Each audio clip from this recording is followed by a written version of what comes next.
Members and supporters of the People's National Party, let us come together, unite, and take on the role that we are destined to play to resume office in Jamaica House and defend the interests and promote the interests of the Jamaican people.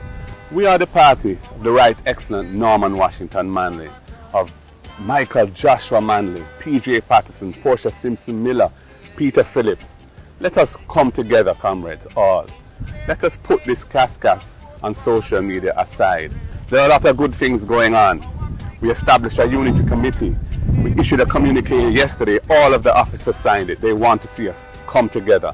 The signal has been sent to the rest of the party. Please fall in line. In Parliament, we are liquid but with talawa. We are causing the government to run up and down in Parliament. Strong in the sectoral debates, strong in the budget debates, strong on legislation. We've established a junior shadow cabinet so our youth can shine and their talent can blossom. And they're already creating a name for themselves by standing up for justice and standing up for human rights. Comrades, we don't need to be our own worst enemies.